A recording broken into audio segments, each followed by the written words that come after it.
మా పెద్ద పాప లాస్య చనిపోయిందండి. 10th క్లాస్ ఎగ్జామ్స్ రాసింది. 16 ఏళ్ళు దానికి. 2 రోజుల నుంచి అంతకుముందు 2 రోజుల నుంచి జ్వరంతో బాధపడుతుంది. తర్వాత 9వ తారీఖు ఎర్లీ మార్నింగ్ 3ంటికి ఫిట్స్ లాగా వచ్చినాయి. దానికి ఫిట్స్ వస్తే జ్వరంలో ఫిట్స్ వచ్చినాయి అనుకొని మేము లలిత హాస్పిటల్కి తీసుకెళ్ళటం జరిగిందండి.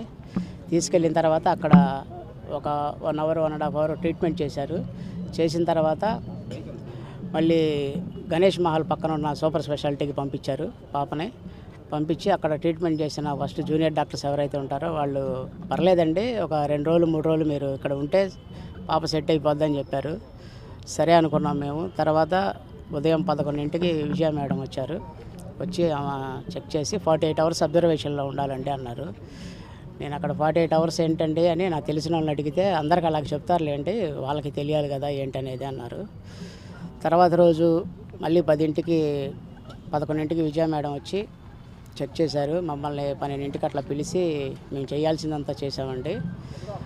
ఆ దేవుడే కాపాడాలి పాపని, పాప సీరియస్ అయితే క్రిటికల్గా ఉందండి అని చెప్పారు. చెప్తే ఇంకా ఆ రిపోర్ట్స్ అవన్నీ తీసుకొని మేము మా ఫ్రెండ్స్కి అట్లా పంపిస్తే ఇలాంటి లక్షణాలతో ఉన్న చాలామందిని సికింద్రాబాద్ కిమ్స్లో బతికిచ్చారని చెప్పారండి. అందుకని అక్కడికి తీసుకెళ్ళటానికి నేను సాయంత్రం 4:30కి డిశ్చార్జ్ చేయమంటే వాళ్ళు ఫార్మాలిటీస్ అని చెప్పి నైట్ 9:30కి డిశ్చార్జ్ చేశారు పాపని. చేస్తే అక్కడి నుంచి అంబులెన్స్లో తీసుకొని సికింద్రాబాద్ బయలుదేరాను.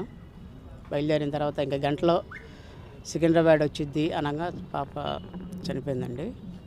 ఇప్పుడు నేను కోరుకునేది ఏంటంటే దానికి చాలా హెల్తీ పాప అది. అలాంటిది ఆ పాపకి వాళ్ళు ఇచ్చిన మెడిసిన్ హెవీ డోస్ వల్ల లోపల ఆర్గాన్స్ అన్నీ డ్యామేజ్ అయిపోయి దానికి షుగరు, బీపీ, జాండీస్ వచ్చినాయండి. చాలా హెల్తీ పాప.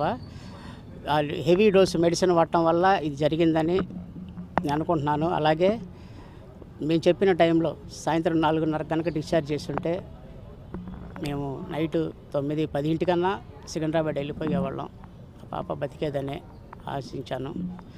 దీని మీద దర్యాప్తు చేసి విచారణ చేసి మాకు న్యాయం చేసి ఇలాంటి సిచ్యువేషను ఏ తల్లిదండ్రులకు రాకుండా చేయాలనే నా కోరిక అండి. అందుకే ఎస్పీ గారిని ఈరోజు కలవటం జరిగింది. దీని మీద చర్యలు తీసుకుంటామని సానుకూలంగా స్పందించారు. ఎన్ని రోజులు అవుతుందండి జరిగి? ఏప్రిల్ 11వ తారీఖు చనిపోయిందండి పాప. ఇప్పుడు ఎందుకు వచ్చామంటే మేము ఆ రిపోర్ట్స్ని అప్పుడు చూడలేదు. అంటే ఆ బాధలో ఉన్నాము మేము. 1 నెల మనిషి కాలేపోయాం. తర్వాత మేము రిఫర్ చేస్తుంటే ఫ్రెండ్స్కి మళ్ళీ రిపోర్ట్స్ని పంపిస్తే అసలు దానికి వచ్చింది